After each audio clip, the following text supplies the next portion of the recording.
एमोरियों को भी परमेश्वर ने क्या कहा, हटाना, नाश करना जरूरी है। कनान में जाने से पहले एमोरियों का भी सत्यानाश करना जरूरी है। हालेलुया। ये एमोरी कहां से आए, ये भी हाम की संतान, ये भी नूह की संतान में से एमोरी भी आते हैं। देखेंगे एक बार उत्पत्ति की पुस्तक 10वीं अध्याय का 15 और 16 पद को आप एक बार देखेंगे। एबूसी और एमोरी करके वहां पर आपको नाम दिखाई देगा। हालेलुया। जिस प्रकार से हमने पहले देखा कि ये हाम की जो संतान है लगभग हानिकारक की ही संतान है, लगभग इजरायलियों के लिए हानिकारक के रूप में ही ये उत्पन्न हुए, लेकिन शेम की जो संतान है वो परमेश्वर की योजना पर थोड़ी बहुत चलने वाले लोग हैं। हालेलुया। उसके बाद आप देखोगे एमोरियों के जमीन में या एमोरियों के उस जमीन में और भी कौन कौन लोग रह रहे, यानी देखा जाए, या और कौन सी नगर एमोरियों के अंदर आती है अगर देखा जाए तो सीरिया और पालिस्तीन ये भी इन्हीं के अंडर में आता है। एमोरियों के जमीन में ही ये सीरिया और फलिस्तीन नामक नगर भी या देश भी इनके अंडर में ही आता है। Hallelujah, hallelujah. यहूदा के दक्षिण पहाड़ी प्रांत, यहूदा के दक्षिण पहाड़ी प्रांत जो है वो अमोरियों की पहाड़ी प्रांत करके भी कहलाती है।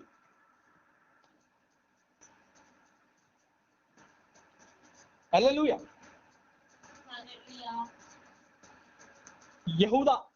यहूदा देश की दक्षिणी पहाड़ी प्रांत जो है, नगर जो है, वो एक्चुअली एमोरियों की पहाड़ी प्रांत करके भी कहलाती है।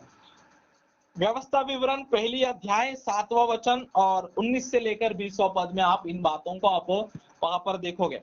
व्यवस्था विवरण पहली अध्याय 7वां पद और 19 से लेकर 20वां पद में भी आप इन बातों को बहुत ही क्लियरली वहां पर आप देखोगे। हालेलुया। मूसा के दिनों में आप देखोगे, मूसा के दिनों में इजरायलियों ने दो एमोरियों के राजाओं को उन्होंने घात किया, मार डाला, ऐसा आप वहां पर देखोगे। व्यवस्था विवरण 31वां अध्याय का 4वां पद, व्यवस्था विवरण 31 अध्याय का 4वां पद आप देखोगे तो वहां पर एमोरियों के दो राजाओं को सीहोन और ओग नामक, सीहोन राजा, सीहोन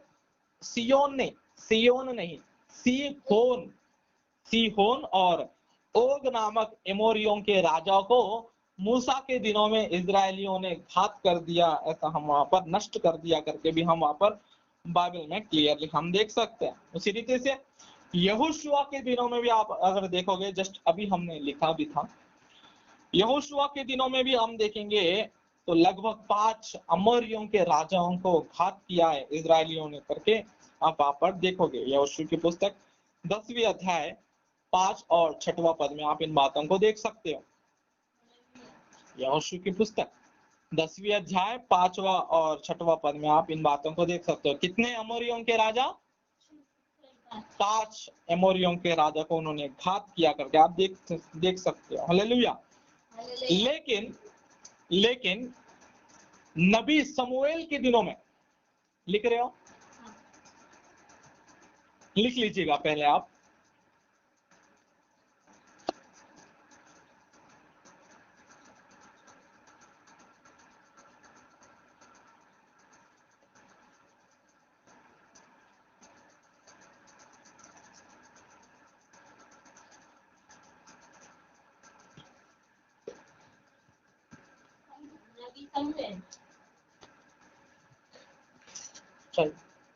नबी शमूएल के दिनों में अगर आप देखोगे तो ये इजरायली और एमोरियों के बीच में समाधान, शांति की दिन भी आप वहां पर देखोगे, यानी इन दोनों देशों के बीच में शांति समाधान फैली हुई थी करके भी आप पढ़ सकते हो।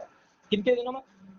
नबी शमूएल के दिनों में एमोरी और इजरायलियों के बीच शांति और समाधान फैली हुई थी करके आप देखोगे। शमूएल की पुस्तक, पहले शमूएल की पुस्तक 7वीं अध्याय इसका 14वां पद में आप देखोगे, और एक्रोन और गत तक जितने नगर पलिस्तियों ने इजरायलियों के हाथ से छीन लिए थे वे फिर इजरायलियों के वश में आ गए, और उनका देश भी इजरायलियों ने पलिस्तियों के हाथ से छुड़ाया, और इजरायलियों और एमोरियों के बीच में संधि हो गई है। संधि पहले समूएल की पुस्तक 7वां अध्याय उसका 14वां पद में आप देख सकते हो। हालेलुया। अब इंग्लिश बाइबल में और तेलुगु बाइबल में आप देखोगे तो उनके बीच में शांति समाधान फैली हुई थी। हालेलुया। उसके बाद आप देखोगे राजा सुलेमान के दिनों में, राजा सुलेमान के दिनों में आप देखोगे तो राजा सुलेमान ने कई सारे अमोरियों को, एमोरियों में से कई सारे एमोरियों को अपने दास के रूप में स्लेव्स बना के रख दिया था। क्या बनाया था? स्लेव्स, दास और दासी बनाकर रखा था। समूएल की पुस्तक पहले राजाओं की पुस्तक 9वां अध्याय 20वां और 21वां पद में आप देख सकते हो। एमोरी, हित्ती, परिज्जी, हिब्बी और यबूसी जो रह गए थे, जो इजरायली में के न थे, उनके वंश जो उनके बाद देश में रह गए और उनको इजरायली सत्यानाश न कर सके, उनको तो सुलेमान ने दास करके बेगारी में रखा। कहाँ रखा? बेगारी में रखा, और आज तक उनकी वही दशा है। बेगारी यानी स्लेव्स बनाकर रखना। हालेलुया। यहाँ पर याद रखने वाली बात क्या है अगर देखा जाए तो राजा सुलेमान ने यबूसियों को, एमोरियों को, यबूसी जो हमने पढ़ा अभी, इन यबूसियों को राजा सुलेमान ने क्या किया? बेगारी में जो रखा। ये सभी लोग कहाँ पर इस्तेमाल हुए पता? मंदिर के निर्माण में भी ये सब इस्तेमाल हुए थे। एज ए लेबर के रूप में ये वहां पर काम किए थे। हालेलुया। उस पॉइंट को भी आप लिख लीजिएगा।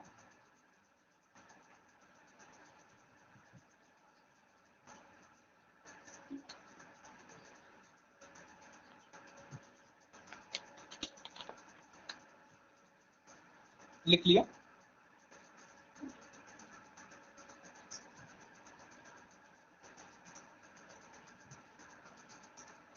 सॉरी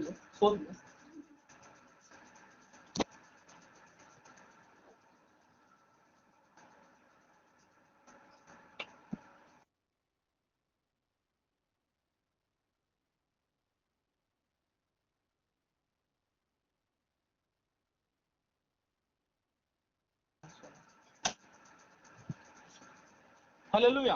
उसके बाद देखेंगे ये जो एमोरी की जो प्रजा है, एमोरी जो लोग हैं, ये शूरवीर है, युद्ध के शूरवीर है। हालेलुया। एमोरी की जो प्रजा है ये कौन है? युद्ध के शूरवीर कहलाते थे। हालेलुया। इतना ही नहीं, इन एमोरी में यानी इन एमोरी की प्रजा किस प्रकार से थे, या एमोरी के लोग किस प्रकार से, पता? बहुत ही हाइटेड लोग थे।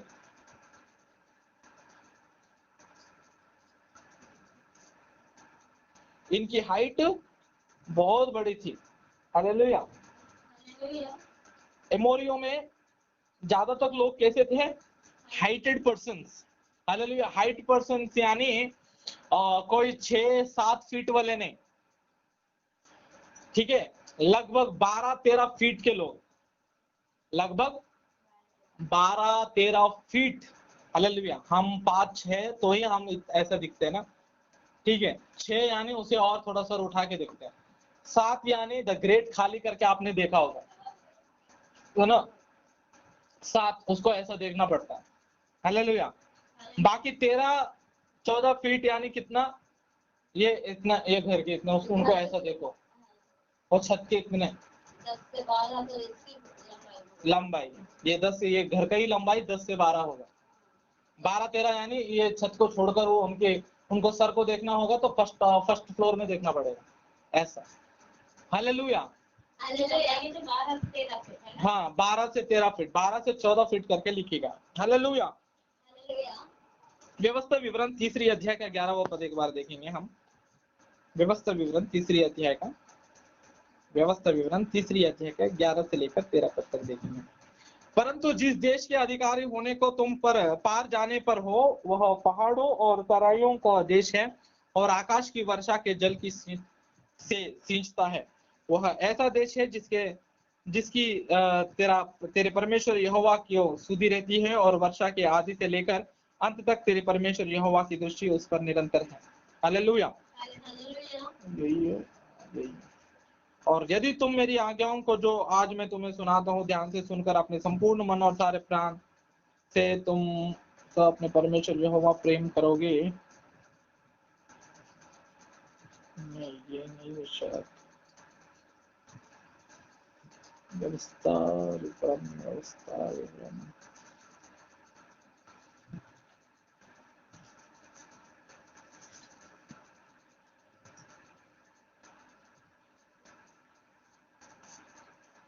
ठीक है, मैं वो देखकर बताता हूँ आपको, टाइम वेस्ट नहीं करेंगे। ठीक है, लगभग मैं इनका एक और पॉइंट बताता हूँ। आप वहां पर देखोगे, आपको एमोरियों के विषय में दिखाई दे तो मुझे बता देना। ठीक है, यहाँ पर देखोगे तो उनकी पलंग है ना, उनकी पलंग का फीट कितना होता था, अगर मैं आपको बताऊं पलंग, उनका एक एक पलंग कितना होता था लगभग देखा जाए तो 13.5 फीट लॉन्ग। ठीक है, बिब्लिकल स्कॉलर्स कहते हैं उनकी फीट, उनके पलंग की फीट कितनी होती थी 13.5 फीट लॉन्ग और 4 मीटर विड्थ में। ठीक है, विड्थ में कितना है 4 मीटर, ऐसा में 4 मीटर और ऐसे में लॉन्ग में फीट, लंबाई 13.5 फीट।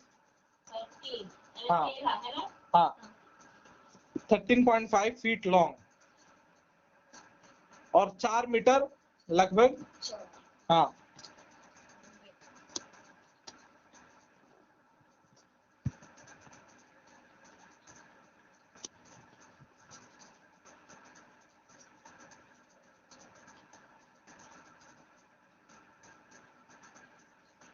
हालेलुया।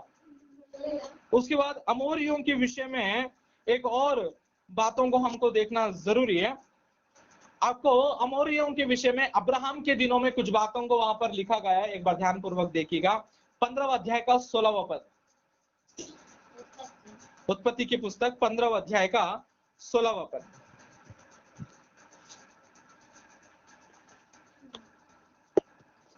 पर वे चौथी पीढ़ी में यहाँ फिर आएंगे क्योंकि अब तक एमोरी का अधर्म पूरा नहीं हुआ है। हालेलुया, अमोरियों का अधर्म पूरा नहीं हुआ, अधर्म पूरी रीति से नहीं हुआ है करके हमको यहाँ पर दिखता है। हालेलुया, अमोरियों का अधर्म संपूर्ण नहीं हुआ, यानी कब हुआ उनका संपूर्ण, यानी लेवी व्यवस्था 18वां अध्याय में उनके पाप, यानी कितने घिनौने काम या कितने घिनौने पाप ये करते थे, अमोरी ये कनानी जितने भी है, उनके संपूर्ण अधर्म को हम लेवी व्यवस्था 18वां अध्याय में स्पष्ट रीति से हम देख सकते हैं। हालेलुया, कहां पर लेवी व्यवस्था 18वां अध्याय में आप बहुत ही क्लियरली उनके अधर्म की संपूर्णता को, कितने घिनौने काम को वो करते थे, आप वहां पर क्लियरली आप वहां पर देख सकते हो। हालेलुया, इतना ही नहीं, इनके पतन होने का 2 कारण है, इनके नाश होने का, पतन होने का 2 कारण है। सबसे पहला एक कारण क्या है, अगर देखेंगे तो सच्चे परमेश्वर को छोड़कर, इजराइल के परमेश्वर सच्चे खुदा को छोड़कर ये क्या करते थे, अन्य जातियों की देवी देवता बाल, एल, अस्तोरेत, एशर नामक, अशेर नामक देवी देवताओं को, जो घिनौने काम करते हैं, जो घिनौने देवता है, जो हिंसा रक्त से भरे हुए आराधना उपासना जो होती थी, ये एमोरियो भी उन्हीं को फॉलो करते थे। हालेलुया, इतना ही। आप एक बार पहले राजाओं की पुस्तक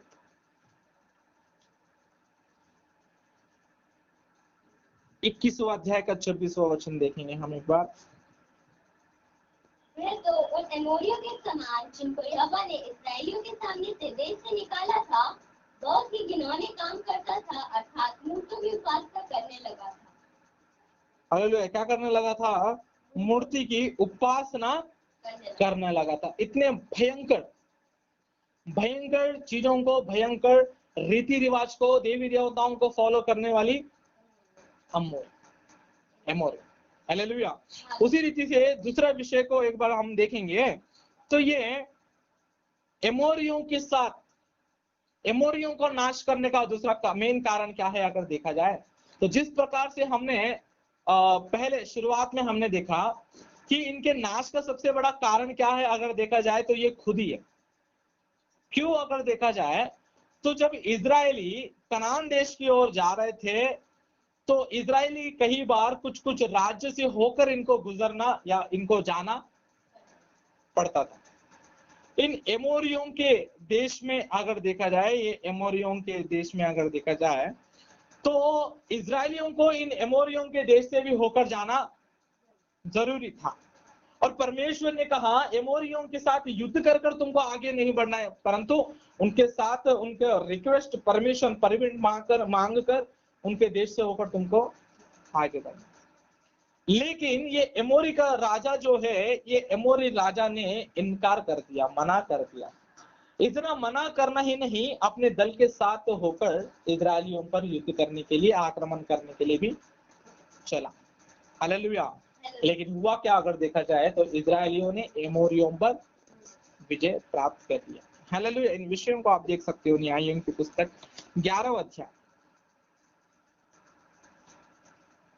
न्यायों की पुस्तक 11वां अध्याय 19 और 20 पद देखेंगे। फिर इजराइल ने एमोरियों के राजा सीहोन के पास जो हेशबोन का राजा था दूतों से यह कहला भेजा कि हमें अपने देश में से होकर हमारे स्थान को जाने दे। परंतु सीहोन ने इजराइल का इतना विश्वास न किया कि उसे अपने देश में से होकर जाने देता, वरन अपनी सारी प्रजा को इकट्ठी करके अपने डेरे यहस में खड़े करके इजराइल से लड़ा। देखना, पूछने पर भी परमिशन इन्होंने नहीं दिया। ऐसी प्रजा थी कौन? एमोरी की प्रजा, एमोरी के राजा। इनके घिनौने काम के कारण, इनको घिनौने रीति रिवाज के कारण, इनके घिनौने हरकतों के कारण इन पर परमेश्वर का विनाश आकर पड़ा है करके हम बाइबल में देख सकते हैं। हालेलुया। इतना ही नहीं, ये जो काम करते थे या इनकी जो बुरी काम थी, पाप थी, इनके नाश होने का जो मेन रीजन अगर देखा जाए, ये कनान यबूसी सबका, इनके मेन विषयों को एक बार हम देखेंगे कि परमेश्वर ये जो काम कर रहे थे, इनमें से घिनौने काम को परमेश्वर ने लिखवाया है बाइबल में। कुछ बातों को एक बार देखेंगे। व्यवस्था विवरण की 8वीं अध्याय 9 से लेकर 12 एक बार हम देखेंगे। व्यवस्था विवरण 18वां अध्याय, व्यवस्था विवरण 18वां अध्याय 9 से लेकर 12 एक बार देखेंगे। जब तू उस देश में पहुंचे जो तेरे परमेश्वर यहोवा तुझे देता है, तो वहां की जातियों के अनुसार घिनौना काम करने को ना सीखना। तुझ में कोई ऐसा ना हो जो अपने बेटा और बेटी को आग में होम करके चढ़ाने वाला, वह भावी कहने वाला, वह शुभ अशुभ मुहूर्तों का मानने वाला, वह टोना, वह तांत्रिक, वह बाजीगर, वह ओझों से पूछने वाला, वह भूत साधने वाला, वह भूतों का जगाने वाला हो। क्योंकि जितने ऐसे ऐसे काम करते हैं वे सब यहोवा के सम्मुख कैसे है? घृणित है। और इन्हीं घृणित कामों के कारण तेरे परमेश्वर यहोवा उनको तेरे सामने से निकालने पर है। तो अपने परमेश्वर यहोवा के सम्मुख सिद्ध बना रहना। हालेलुया। देखना कितने घिनौने काम, ये जादू, टोना, मंत्र तंत्र, अशुभ शुभ मुहूर्त देखने वाले, इन सभी लोगों से, भूत भगाने वाले या भूत को लाने वाले, इन सभी लोगों से क्या कर रहा? दूर रहे। इनको नाश करना जरूरी है, परमेश्वर के सामने सिद्ध बने रहना जरूरी है करके बाइबल कहता है। हालेलुया। इनके अंदर के और भी कुछ कामों को अगर देखेंगे तो उन दिनों में सबसे ज्यादा फैला हुआ देवी देवता कौन थे अगर देखा जाए तो देवियों में अशेरा, अश्तोरेत, और देवता में बाल। हालेलुया। इनकी भयंकर रीति से क्या करते थे? पूजा उपासना करते थे करके हमको न्यायों की पुस्तक दूसरी अध्याय, न्यायों की पुस्तक दूसरी अध्याय के 12वां और 13वां पद आप एक बार देखेंगे तो वहां पर आपको मिलेगा। वे अपने पूर्वजों के परमेश्वर यहोवा को जो उन्हें मिस्र देश से निकाल लाया था त्याग कर पराये देवताओं की उपासना करने लगे, और उन्होंने उन्हें दंडवत किया और यहोवा को रिस दिलाई। और वे यहोवा को त्याग कर के बाल देवता और अस्तोरेत देवी की उपासना करने लगे। हालेलुया। ये भयंकर देवी देवता थे। इतना ही नहीं, ये एमोरी और भी क्या करते थे पता? न्यूड फोटोस या न्यूड मूर्तियों को बनाते थे। हालेलुया। यानी नंगे देवी देवताओं के यानी गलत चित्र के साथ मंदिर का निर्माण करते थे, गलत चित्रों के साथ सेक्सुअली लैंगिक रीति से जो मंदिर का निर्माण या कुछ फोटोस बनाते थे। हालेलुया। इतने भयंकर रीति से कौन थे ये? एमोरी थे। हालेलुया। भारत देश में भी ऐसे कुछ जगह है, एमोरी टाइप के कुछ जगह है, मंदिर भी है। ऐसे मंदिर में जाना भी ठीक है, और ऐसे मंदिर में जाना भी या उसके और देखना भी, वहां पर जाकर उसकी उपासना करना भी परमेश्वर को कभी पसंद नहीं करके बाइबल आपको बताता है। हालेलुया। इतना ही नहीं, आपको मैंने एहेजकेल की पुस्तक का दृष्टांत को मैंने बाइबल स्टडी जब हमने किया तो एहेजकेल की पुस्तक में परमेश्वर एहेजकेल को लेकर जाकर यरूशलेम के मंदिर में वहां पर बिठाकर वहां पर उन्हें बताता है, एहेजकेल को बताता है, देख यहाँ पर लोग क्या कर रहे हैं। वहां पर लोग करते क्या है, आने जाने ये क्या करते हैं, आंगन में ही एक मूर्ति को लगाकर उसकी आराधना करने लगते।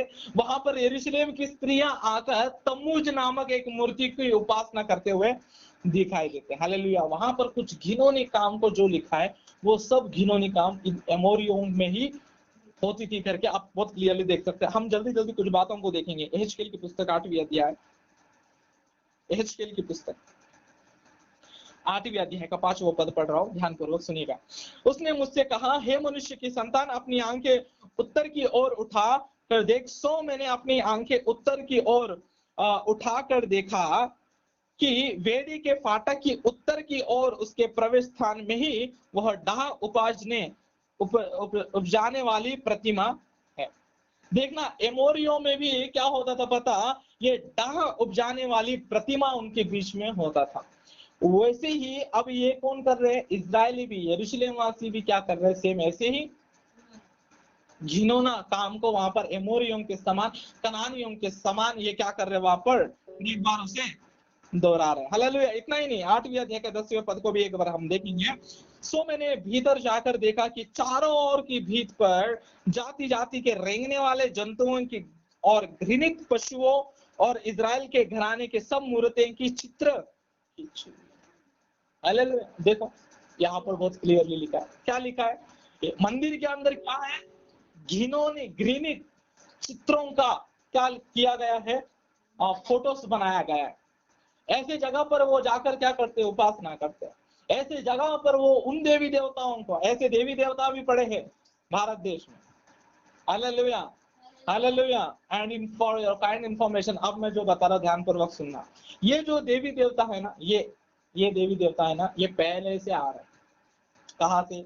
इजरायलियों के जमाने से, अब्राहम के दिनों से ये क्या हो रहे हैं, बाल एल जो है, ये ऐसे घृणित वस्तुएं फॉलो होते ही आ रहे। आज भारत देश में भी वो हाथ चुके हैं, उसकी भी पूजा करने लगता है। हालेलुया। मैं कभी कभी बहुत ही ध्यान पूर्वक सुनो, मैं कभी कभी बहुत मेरा माइंड थोड़ा खराब हो जाता है। हालेलुया।